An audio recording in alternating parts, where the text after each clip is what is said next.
Смотрите, красавицы, согласитесь, что каждая из нас мечтает о красивых, объемных и сексуальных ягодицах.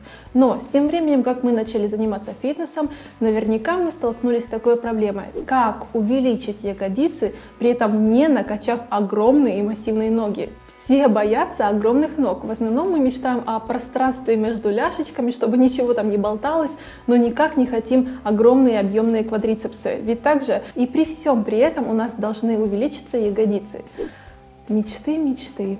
Давайте представим, как может выглядеть такая фигура. Так, может быть так. Или этого вы хотите? Я очень прошу вас не зацикливаться на одной мышечной группе, а работать над построением вашего тела в целом. Все должно быть гармонично. Открою вам жестокую тайну. При увеличении ягодиц ваши ноги неизбежно немного увеличатся, так как при упражнениях на ягодицы работают ваши ноги. Другой вопрос, насколько сильно они увеличатся. Так, немножко теории. Рост мышечной ткани происходит в результате адаптации ваших мышц к нагрузке.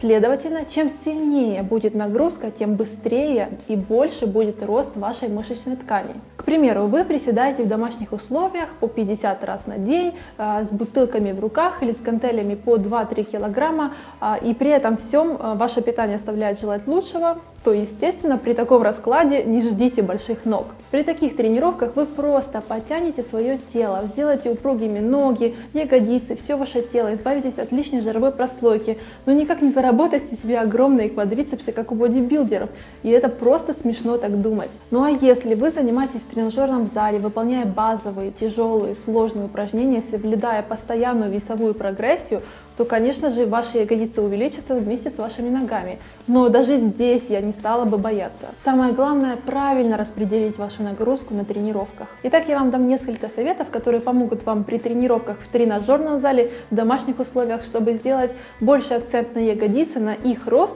и меньше акцент на ваши ноги. Итак, если вы выполняете приседания в домашних условиях или в тренажерном зале, и если у вас есть дополнительный вес, отягощение, то старайтесь выбирать постановку ног чуть шире плеч. Так нагрузка будет распределяться равномерно на ягодицы и на ноги. В любом случае ноги будут работать, запомните это.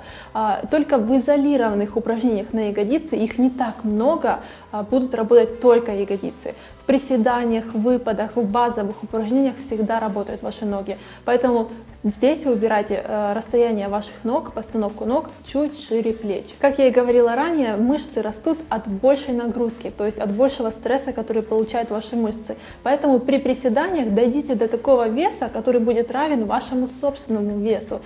Сама я с большим весом не приседаю, я вешу около 60 килограмм. И с 60 килограммами я и приседаю. Больше я просто не беру веса, потому что это мне не нужно. Опять же, если вы не хотите слишком развитые квадрицепсы, старайтесь приседать до параллели с полом или чуть-чуть не доходя до нее. Когда мы приседаем глубоко, амплитуда нашего движения становится гораздо больше, и таким образом квадрицепсы больше включаются в работу. Поэтому старайтесь не доседать немного, хотя многие говорят, глубокий присед это очень хорошо. В данном случае при глубоких приседаниях просто больше в работу включаются квадрицепсы. Также старайтесь чувствовать и мысленно направлять все ваши силы на мышцы, которые работают в этом упражнении. Как не смешно это звучит, но думайте ягодицами, это действительно работает. Теперь хочу немного слов сказать тем девушкам, которые думают, что у них ноги растут просто как на дрожжах, в то время как ягодицы остаются плоскими.